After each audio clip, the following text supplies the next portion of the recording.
Kita masih bersama dengan narasumber kami, pemirsa. Ada Bang Reza Indragiri Amril selaku pakar psikolog forensik. Selamat pagi, Bang Reza.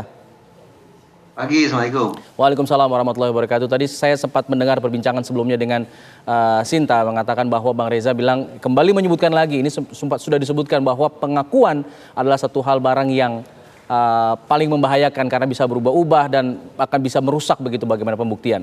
Kalau kita lihat di sidang-sidang sebelumnya, bagaimana Teddy Minahasa sempat mengakui bahwa dirinya memberi pesan kepada bawahannya, Dodi, mengatakan bahwa iya ditukar saya 10 kg untuk bonus anak-anak. Tapi kemudian disanggah oleh dia bahwa itu adalah guyon saja, ngetes saja.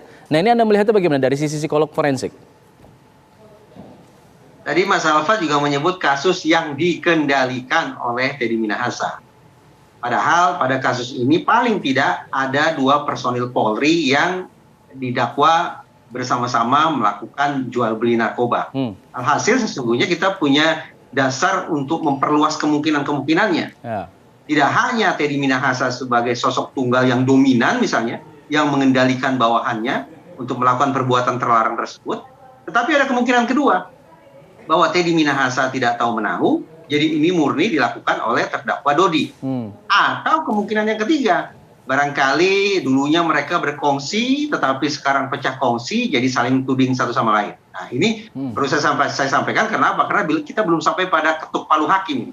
Jadi kita belum sungguh-sungguh tahu siapa yang menguasai permainan, siapa yang sekedar pemain atau ban serep saja dalam tanda petik pertandingan ini. Nah, terlepas dari itu, tadi saya katakan bahwa kebohongan itu tanda petik sah-sah saja. Boleh-boleh saja disampaikan karena toh terdakwa tidak disumpah.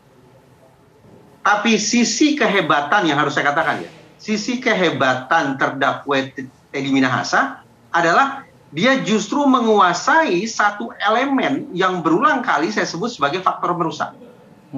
Faktor perusak alias daya ingat itu justru sepertinya ada sangat kuat berupa ingatan fotografik atau photographic memory pada diri Teddy Minahasa. Itu tampak misalnya ketika dalam sesi, nah ini yang sedang kita saksikan sekarang ini, ketika terjadi sesi tanya jawab antara penasihat hukum Dodi dan terdakwa Teddy Minahasa, kentara sekali bagaimana Teddy Minahasa bisa mengandalkan daya ingatnya untuk mematahkan asumsi-asumsi yang sudah diajukan oleh penasihat hukum. Jadi saya simpulkan, barang yang paling merusak pada umumnya di ruang sidang justru kebalikannya nih, pada Teddy Minahasa. Dia memiliki photographic memory, dia memiliki ingatan yang sangat baik, yang justru sangat-sangat diperlukan, sangat-sangat dibutuhkan agar informasi yang disampaikan ke majelis hakim bisa utuh dan akurat. Terlepas apakah isinya benar atau tidak, saya tidak bisa menakar itu. Kenapa? Karena saya tidak memiliki akses ke alat-alat bukti lainnya.